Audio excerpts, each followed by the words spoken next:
Pagbukang liwayway kanina, nagsimulang bumuhos ang malakas na ulan sa Gonzaga, Cagayan. Bumubuga ang lakas ng hangin. Malakas din ang ihip sa bayan ng Bugey kaya natuklap ang ilang bubong ng paaralang ito. Tila sumasayaw ang mga puno sa lakas ng hangin sa Pasukin, Ilocos Norte. Sa Pagudpud, malalaki na ang mga alon. Ganon din sa Aparig, Cagayan. Nag-iikot para magpaalala ang mga taga-barangay, pati sa pagkakaroon ng liquor ban. Tayo po ay mag-pre-evacuate kung kinakailangan. Ang pinakamalapit po na evacuation center ay sa CSU Aparig. Maalo na rin sa bayan ng Santa Ana. Halos 100 pamilya na ang inilikas. Maaga nang inilikas ang mga taga-barangay nagtupakan sa bayan ng Pamplona. Sa bayan ng Kalayan, inilipat na ng mga mangingisda sa mas ligtas na lugar ang kanilang mga bangka. Bawal nang maglayag, mangisda o lumangoy sa dagat. Sa iba pang lugar sa probinsya, pinalikas na rin ang mga nakatira sa mga landslide-prone area. 268 barangay ang dati ng tinukoy na mataas ang tsansang bahain at tamaan ng landslide kung malakas ang ulan. Kabilang dyan ang ilang barangay sa bayan ng Lalo na kagabi pa may pabugso-bugsong ulan. Yung hangin talagang nakakatakot, saka yung ulan, malakas po talaga. Ang ilang residente sa Gamu, Isabela, maagang inani ang mga tanim nilang gulay para hindi masira pagdating ng bagyo. Bukas pa ang ilang tindahan. Kaya kami nagtitinda kasi para may makuhanan sila ng mga gulay. Nagpapanik buying minsan sila dito eh. May liquor ban na rin sa buong lalawigan at bawal nang lumangoy, maglayag at mangisda. Sa Baguio City, tinaas ang wind signal kanina kaya automatic po nagsuspende ng klase mula preschool hanggang senior high school. Pinauwi ng mga estudyante pagdating ng alas 3 ng hapon. Naka-blue alert na ang City Disaster Response Team bilang paghahanda sa bagyo. Abiso ng Baguio City Public Information Office maghintay sa abiso ngayong gabi kung may pasok ang mga estudyante bukas. Sa Maharlika Highway sa Lopez, Quezon, mabilis tumaas ang bahang dulot ng ulan. Naka-alerto na rin ang Quezon PDRMO at mga lokal na pamahalaan.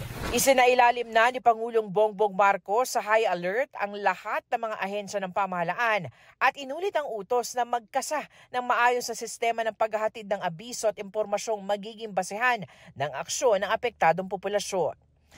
Pinababantayan din lahat ng daluyan ng tubig 24 oras, kabilang dyan ang mga dam. Ayon sa National Irrigation Administration, sa ngayon ay nasa ligtas na level ang mga dam ng Magat, Pantabangan at San Roque. Sa mga malalaking dams po natin, bago dumating ang bagyo, may controlled releases na po tayo dyan eh. Para sa GMA Integrated News, Salima Refra ng inyong saksi.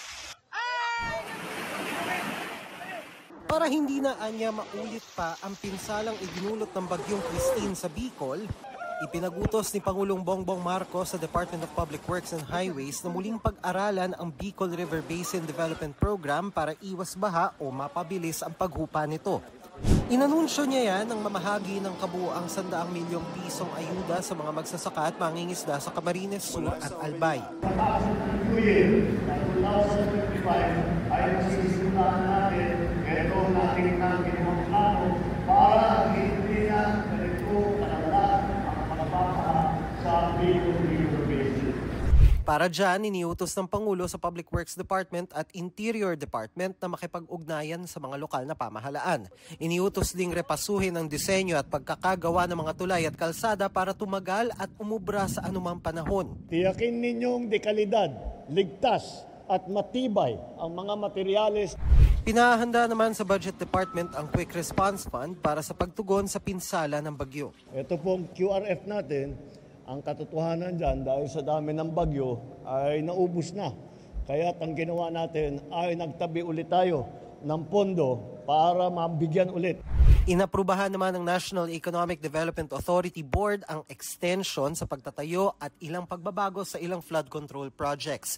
Itinaas sa 22 billion mula sa dating 9.89 billion pesos ang para sa Cavite dahil sa mga idinagdag na drainage at pagpapalawak ng diversion channels. Itinaas naman sa 57.7 billion mula 33 billion pesos ang Phase 4 ng isang proyekto kontra baha na pakikinabangan sa Pasig, Marikina, Quezon City at mga bayan ng Taytay at Cainta sa Rizal. Inaprubahan din ang pagbili ng 40 fast patrol craft ng Philippine Coast Guard para sa disaster response, search and rescue operations at pagpapatupad ng maritime law. Ngayong ramdam na ang Bagyong Marce sa ilang bahagi ng bansa, utos ni Pangulong Marcos ilagay sa high alert ang lahat ng ahensya ng gobyerno.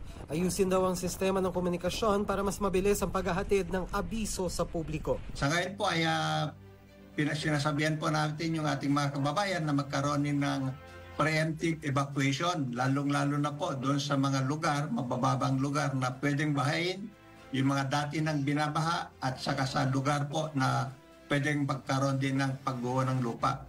Ang mga ito po ay lalong-lalo na dito sa gilid po ng ating Cagayan River. Para sa GMA Integrated News, Dano Tingkong ko ang inyong saksi.